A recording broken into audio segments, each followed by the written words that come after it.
Welcome to my channel. Today we're going to be doing an homage to one of the greats in watercolor, Alvaro Castagnet. We're going to be attempting to do a cityscape in his style, so stick around. I hope you learned something, and remember to keep on painting. Let's get started.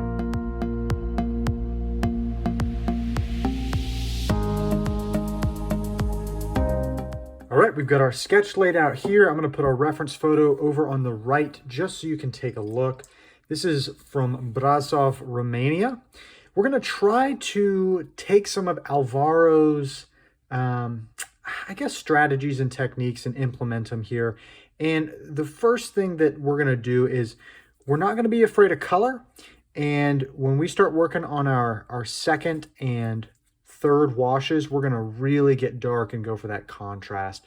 All right, so we're going to do a warm background here. Alvaro does do a lot of warm stuff, and he likes to use a lot of yellow ochre, which I do as well. I'm using a large brush. This is a Raphael Soft Aqua size 8, and I'm gonna just kind of gradient this down, grabbing a little bit more of that yellow ochre as I work my way down the page. Just get a little bit more water in there. And we're just trying to get this kind of golden horizon feel here. Yeah, I think that looks very nice. All right, now that we're sort of in the building here, I am gonna darken it up a little bit, just because, as I mentioned, we're gonna be darkening things up later on, and the darker I can get it on this first wash, the better. All right, let's do the ground real quick. Let's get some contrast in temperature. We're gonna do something a little bit cooler.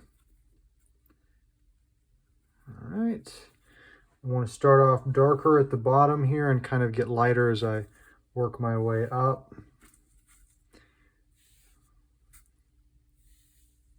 We'll do something right like that. I need to darken up the bottom just a little bit more. Alvaro does a really good job of getting some very smooth transitions in his skies and foregrounds. We got to really throw some pigment in here. I'm not getting what I'm looking for. Yeah, that's what I'm looking for. All right, I'm gonna grab a little bit smaller of a brush.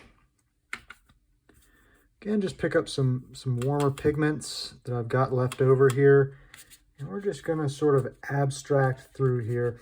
That is one thing that Alvaro is a master of, is taking advantage of what watercolor gives and learning how to manipulate that. All right, so here is our first wash done. We're gonna let this dry, and we're gonna come back and start our second wash. All right, we're ready to rock and roll here on our second wash. And I'm going to be using a little bit larger of a brush than I might normally use. Alvaro tends to use larger mop brushes for most of his work, and so I want to try to stick to that sort of technique. We're also going to be mixing up a decent pool of paint here. I want to try to get as much done in kind of one swipe as I can. I need to darken that up. Now, you're not going to see too much difference in what I normally do versus what Alvaro does with my second wash. But with the third wash, you're going to start to see some larger differences. Alvaro is known for doing a lot of dry brush work and using paint straight from the tubes. So we're going to try to do that same thing here. I'm going to spray just a little bit of water on our page. And let's make a mark here and see what we think. I think that's pretty good. Let's do that. And again, as always, I want to be looking to leave some darker areas if possible. Let's throw a little bit more color in there. Alvaro is not afraid to use some pretty bold colors. All right, that looks nice.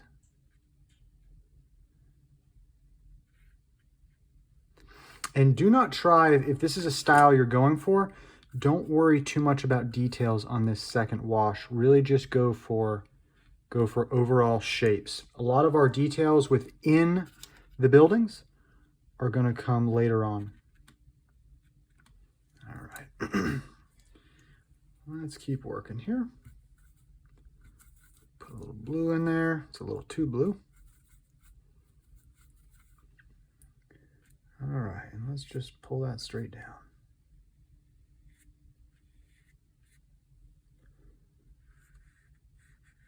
Yeah, something like that. Okay. Now there was a little bit of a kind of a red roof over here. I want to focus in on a little bit.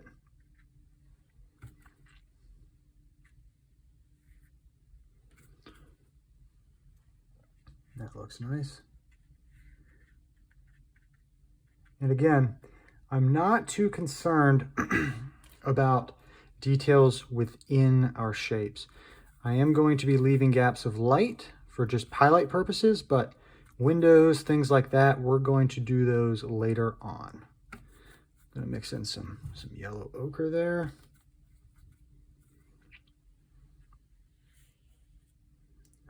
Let's pull that down across there. Let's do the same here. And all I'm thinking about is I'm just trying to get our basic shapes down. As we get closer to the bottom here, we're going to need to darken things up. This is a signature of Alvaro's, and it is how you get all of that beautiful, beautiful contrast that you find in his work. I'm just pulling, this is some warm gray. I'm just pulling it just down there, kind of moving around my figures. All right. Now, something else he likes to do is he will kind of smear his work a little bit. And he'll do that with a paper towel. Sometimes he'll spray water, but we're going to pull down and kind of create some lighter areas around our shape. Kind of help us focus on what's important, which is this tower and this kind of roof area here. All right. Now I want to be moving my brush quickly. I want to be aware of leaving light spaces and also not being afraid to thicken up the paint on my brush here. All right, we're going to throw in a couple of cars. I'm going to come straight in with that yellow ochre, and I'm going to let it bleed across. Alvaro is a big fan of letting paint mix, and again, just getting that realistic yet impressionistic feel across your work. Let's change the color up here. Let's see if I can get that lavender enough. That's okay. We'll pull that across there. We'll pull some tire marks. We'll just throw a shadow underneath them. That's how you kind of anchor your vehicles to the ground. Let's grab some neutral tint. Something like that. Let's grab a couple of colors here. I'm going to let that kind of bleed in. And you'll notice how quickly I'm moving my brush here. You want to really abstract your shapes if this is the kind of style you want to go for. You want to let them bleed in, bleed out. Really just not be afraid to let that watercolor run around. I'm going to pull some pure white out of the tube for this large figure here. All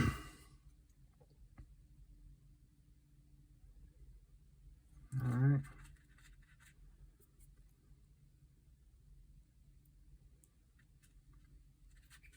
There we go. Let's do something like that. And I really like this kind of smearing effect that we're getting. Alvaro does that a lot. All right, we're going to put the lower half on there and just move that down right like that. And throw a shadow on there as well.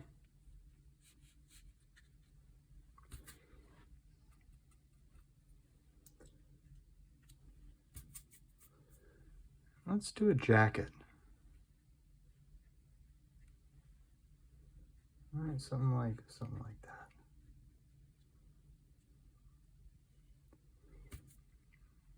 Let's come over here. And keep in mind, I reloaded my palettes before this demonstration, so a lot of this paint is very, very moist, very wet. And it's going to help us get the impressions that we're going for here. But you'll see with Alvaro, things are a bit looser, a bit more free-handed. We're going to pull in some vertical lines here, scratch out a few places. Okay. And maybe just one more. If we can kind of throw those shadows across there. All right, let's let this dry and we're going to come back and we're going to start adding our dry brush details. All right, we're back, ready to finish this up. And this is what Alvaro is kind of known for, in my opinion. I mean, he's definitely known for boldness and the abstractions, but the dry brushing is immediately when I see his work, that's kind of what helps me pick it out. I'm going to work on this roof line here, and I'm don't have hardly any water, if any, on this brush right now. I mixed a little bit of that burnt sienna with this warm gray, and I'm just working to throw in some windows.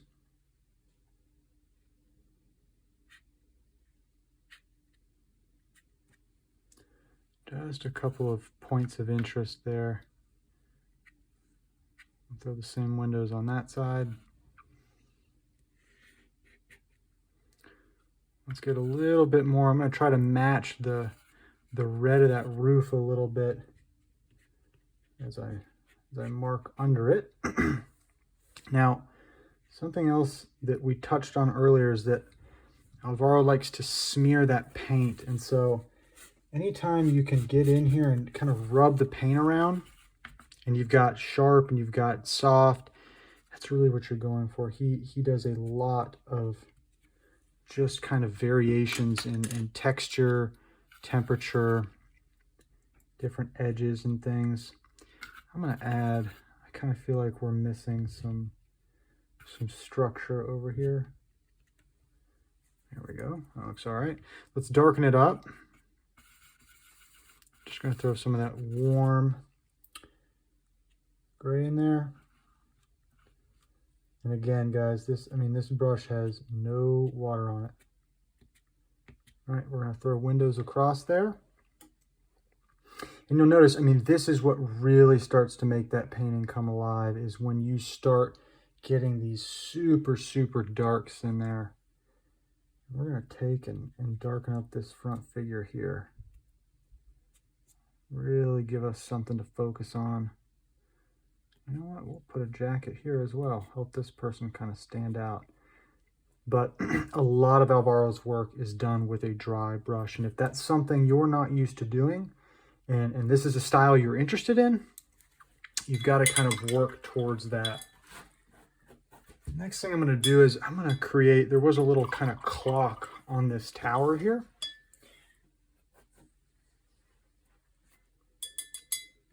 And what I'm going to do is I'm going to just rub in a circle, and I'm going to leave it alone for a moment. And we're going to take a paper towel and dab it, and it will lighten that spot up. While I'm waiting on that, I'm going to add some more just kind of darker figures and things back on the edges of what's going on. A lot of Alvaro's paintings are very busy. They've got such good energy and light in them, and you get a lot of that from just not being afraid to dip your brush right into some thick pigment and just going for it. You've just got to go for it. You can tell when a painter is nervous and when they're confident. And I always like to say that a timid good brush stroke is worse than a confident bad one. It seems a little bit counterintuitive, but I would much rather see a brush stroke that's not quite as accurate, quite as perfect in terms of where it needs to be, but it's got vigor and movement to it, and I can tell by the texture, the direction of the brush stroke, all that good stuff. And see how that lightened that up right there? We're going to take a little bit of that dark paint and just put a little bit of a clock tower indication there. And I also want to take some more of that burnt sienna and just brighten up that face a little bit. Maybe take and put a little hair there. And darken up this bottom of this car a little bit. And again, all I'm thinking when I'm thinking Alvaro is just keep the brush dry and move quickly, move with energy. I'm going to darken the shadow underneath there like that. Okay. So far, I think this is looking very nice. I always enjoy painting like this. When I first learned to paint watercolor, this was the style I preferred to paint in. It's just, I think it has such a good effect when you've got these sort of light buildings and these very dark dry brush marks on top. I really think it just reads so well. And we're going to turn these into, I don't know, I guess we're going to turn them into like light posts or something. I think that looks fine. Okay, let's do some perspective lines. Alvaro does do a lot of these. I'm going to start here. I'm going to do it right like that. Okay, very last step is going to be adding gouache. Alvaro is one of the artists out there that uses gouache, and so we're going to do the same. I'm going to let this dry. We're going to throw our gouache on. All right, we're back. Let's finish this painting up. I've got my white titanium gouache here, and we are going to start adding in a few highlights. Now, because of my shadows, I've kind of indicated that everything's backlit, but there's a little left to right sun, so I'm going to focus most of my highlights on the left sides of objects. Do not be afraid to go heavy with the gouache. That is something that Alvaro does. We're going to throw these headlights on there. Throw headlights on all these cars. We'll throw some vertical lines. Maybe not that much. Maybe I'll throw some on this shirt here and kind of smear it down. Again, something to think about if you're emulating this is Alvaro does use his fingers a lot. It's a very sort of active and free style, so don't be afraid to get in there. Just throw some paint down and use your finger and smudge it around a little bit. All right, I think we're about done there. I really like the way this painting has turned out. Again, this is, for a long time, he was my favorite artist, and I would just watch videos of him painting and try to copy his paintings and then apply them to my own. And it's just such a great style. And I mean, I'm not nearly as good as he is, but this sort of, again, style, I know I've said that word about 100 times, but it's just so pleasing to look at for a lot of different reasons. And I think with watercolor, you've always got to be cognizant of the fact that our medium is not quite as strong as a lot of other paints. It's very translucent. And so to get those strong values, a lot of times we've got to use pure watercolor paint. And I think when you dry brush it in there, you get this sort of hazy, dreamlike effect. But when you put it on the buildings, you get such stark contrast between the wash and then that smear of paint, and it just pops off the page. It looks really nice. So I hope you enjoyed. If this is something that you liked and you liked this style and demonstration, make sure to give this video a thumbs up. Let me know to make more content, and consider subscribing as well. You don't want to miss out on anything new. So thanks again, and remember to keep on painting.